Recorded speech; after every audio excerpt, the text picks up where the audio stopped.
Hey guys, Victoria here. Mom, shut up. Oh my god. Oh my god. My friends won't shut up. Go away. For this video, I had a really tough time coming up with an idea. So I figured I'd just, talk about something that I'm really interested in. And that is the paranormal.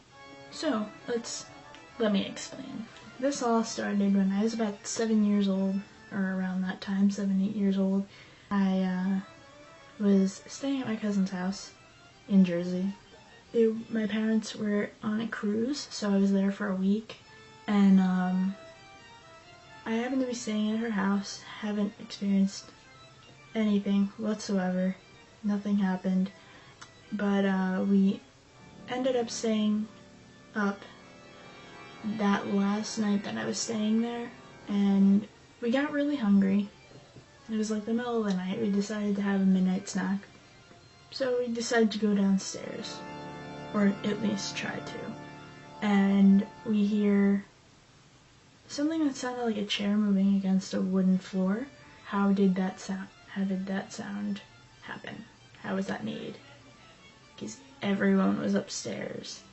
They had 2 dogs, Sly and Coco, and they were upstairs in her parents' room, and both of her parents were home, asleep in their bed. The door closed and everything. I heard the snoring and everything.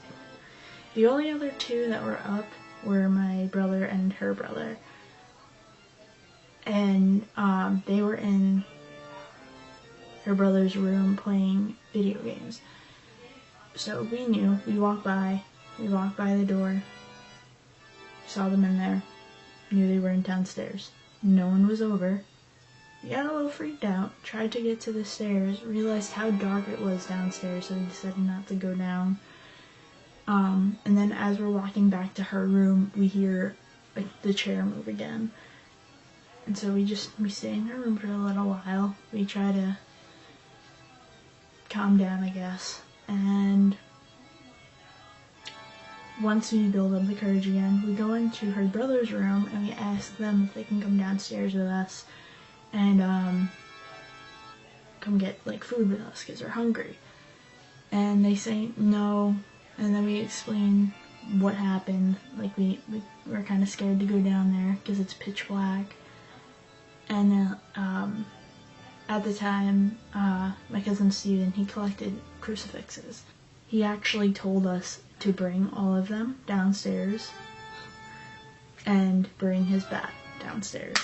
We made it halfway down the stairs and we heard the chair move again. And we ran back up and then we made them come with us. My brother is significantly bigger than all 3 of us, so he went first. He had the bat, he had 1 crucifix, I had 2 or whatever, and we were terrified. It was my brother, Steven, my brother's name is Chris. It was Chris, Steven, me, and Rebecca. So we're going down the stairs in that order. We make it down to the bottom of the stairs, and we happen to look into the dining room, and there's a window. Her house was on a corner, so the front of the house is here, the side of the house is here, and there's a window on this side, but on this side it's a dead-end road, and she's the only house on that side. And in the dining room, the window is right here, right in the middle of the house. Dead-end road's not that long. So we happen to look into the dining room and we see what looks like a car going about 70 miles an hour down the road. But it looked like a car shining its lights, flying past. You just see a car's lights fly past a window. That's exactly what it looked like. But instead of just that happening, we saw what looked to be the shadow of a man's head. I was, I think, the second person to make it up the stairs. My brother was the first one. Rebecca was the third, and Steven was kind of left at the bottom of the stairs we were terrified. And then we found out the next day that that my aunt had experienced some things in the house, and she had been pushed down the stairs, she had been scratched, she had been harmed. So she told whatever it was to leave the house alone, to leave them alone. And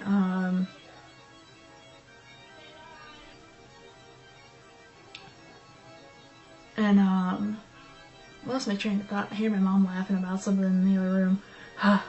But we also found out that a man happened to die in the house, and they were the previous owners, I think. That was my first experience. Then after that, I think me and Mel went to the spy house, the something Wilson house in Port Monmouth, New Jersey. But it's all, like, everyone calls it the spy house. It's very, very old, and it is rumored that George Washington actually stayed there. I don't know if I believe that one, but who knows. It was a saloon, it was a bar, it was a museum, it was a hotel. It's been around for a really long time. And for a while it was abandoned and you weren't allowed in it.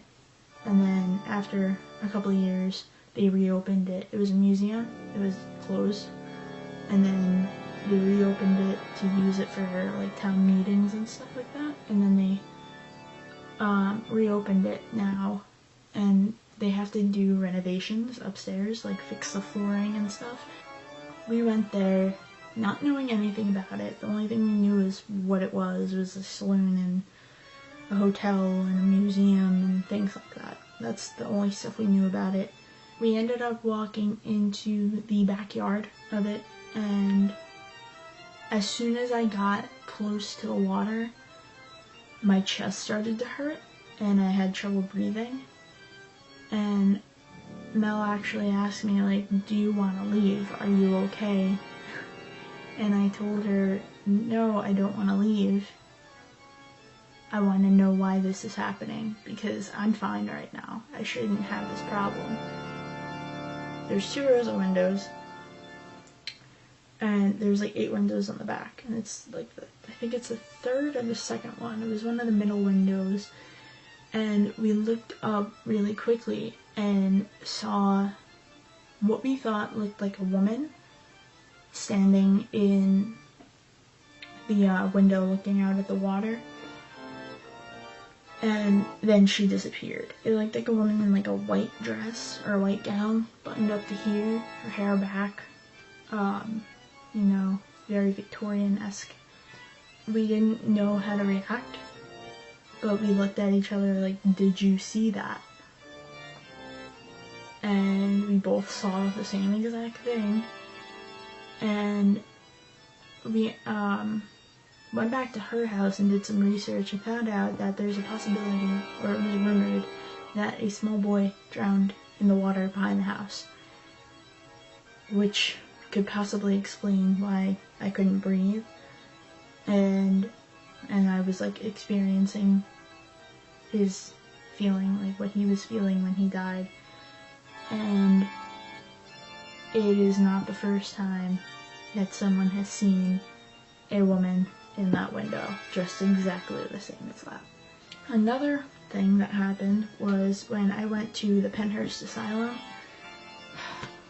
I experienced the most terrifying haunted house I've ever been to. It freaked me out so much because they're allowed to touch you there. They're allowed to like grab you, chase you, do whatever they want to you. It's horrific, but so fun.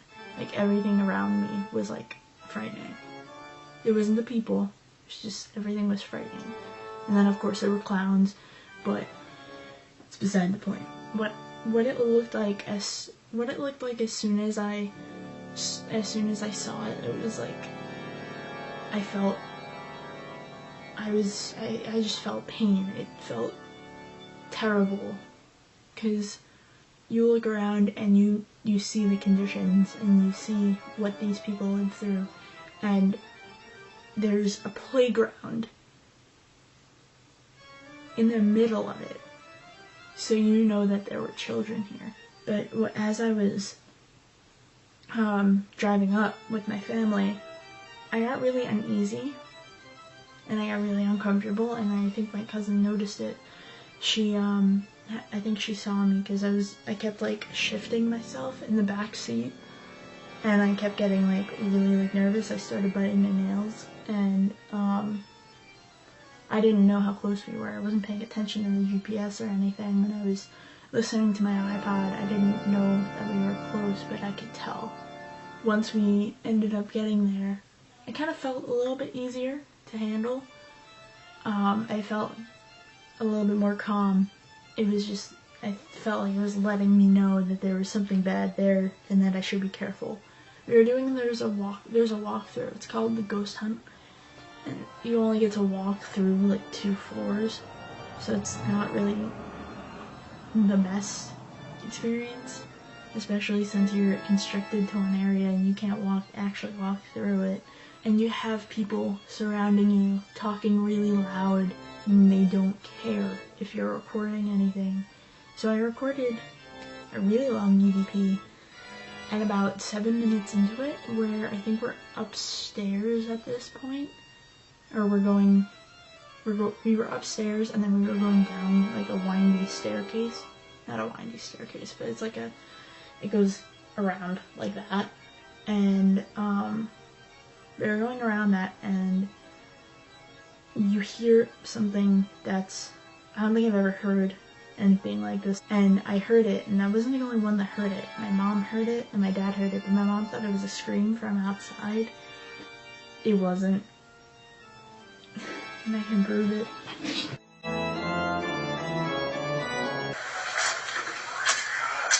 Right there. Both me and my dad heard it. Everyone thought it was a scream. I listened to it about 10 times that night when we were out to eat, and it's not a scream. After that, I had already lived here for a while, and I've lived here for about over a year now, and I think my house has some sort of activity in it, because when I first was checking out this house with my family, we were walking around the house, and I felt like drawn to the bathroom. It wasn't that like I didn't have to go. I didn't have to relieve myself or anything. I was literally just walking in the bathroom and looking around. Maybe every 5 minutes, I would walk into the bathroom and then walk back out and then walk back in and walk back out. It was like I was trying to find something. It freaked me out. And then after that happened, my aunt happened to tell us, she's the one that sold us the house, she happened to tell us that a woman died in the bathroom. And her name is Kathy. Kathy's watching over me now. Thank you, Kathy. That's right now, as far as I know, as far as I remember right now, from all my experiences. But I hope that you enjoyed this. I really want you guys, if you guys can, it would be amazing if you could give my video a big thumbs up, and maybe I'll do more videos like this, and maybe I will do ghost hunts and stuff, and actually record what I do with my friends when I do stuff like that. And if you have any recommendations for like really creepy walkthrough things, tell me, and I'll do it probably. If it's in the area. I live in Pennsylvania. I will go to Jersey or New York. I really want to do stuff like that, and if you guys can give me recommendations, that would be wonderful, and I would love it. If you guys want me to do anything, like talk about anything, continue about paranormal stuff, I will do that if you want me to. If you want me to answer questions, just send them to me. You can follow me on Twitter. My name is Tori Timebomb. You can follow me on Tumblr. My name is Lieutenant-Dnuts with a Z at the end. Ask me questions. Subscribe. Like. Comment. And I will love you forever.